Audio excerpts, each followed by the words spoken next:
I got lucky because, again, in my career, you mentioned I spent some time in China with Hewlett-Packard.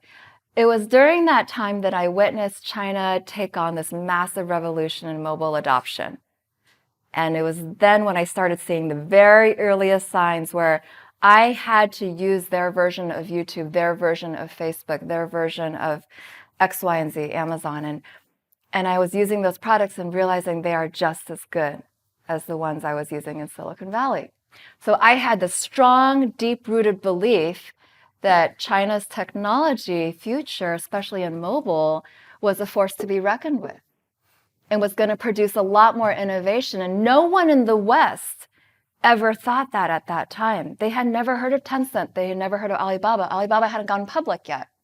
But because I saw it with my own eyes and because I used the product myself, I was like, this is just as good. This has features that the US one doesn't even have. I can't even fully say that they're a copycat.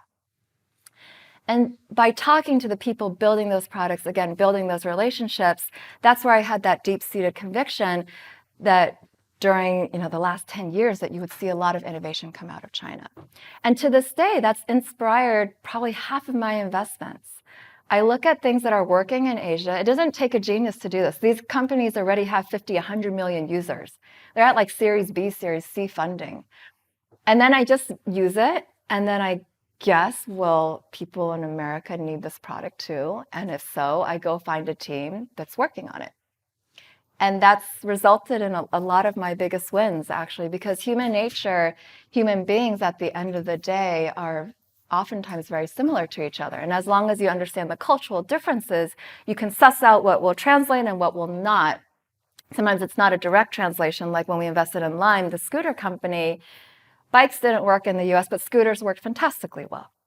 Right? So sometimes it's like an adaptation, but you realize mobile mobility, last mile mobility is a real thing. It's a real market. It's a basic human need.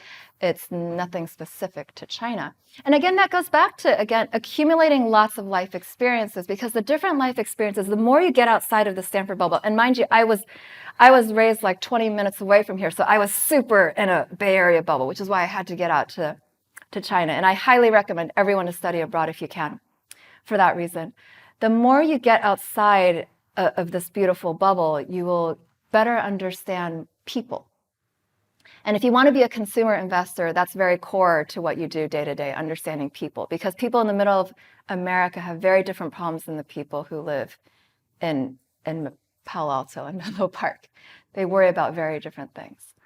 And so until you get out there, until you talk to people directly, you can read about them as much as you want. It's not the same as experiencing it firsthand.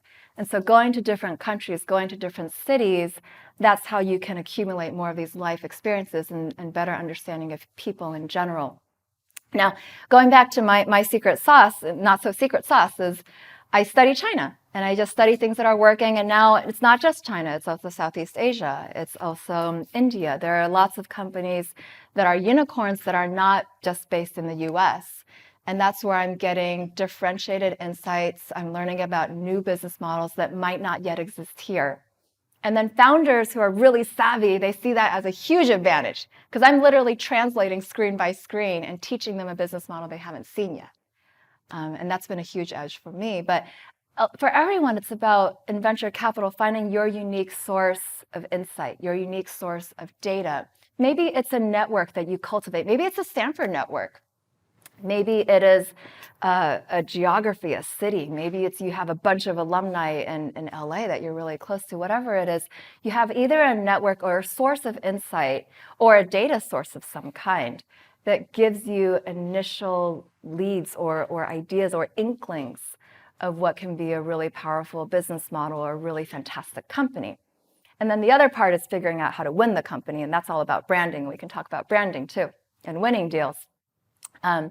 But finding your unique source of insight. And if I peel that back further, the biggest key, I think, to being a good investor is you have to be a truth seeker.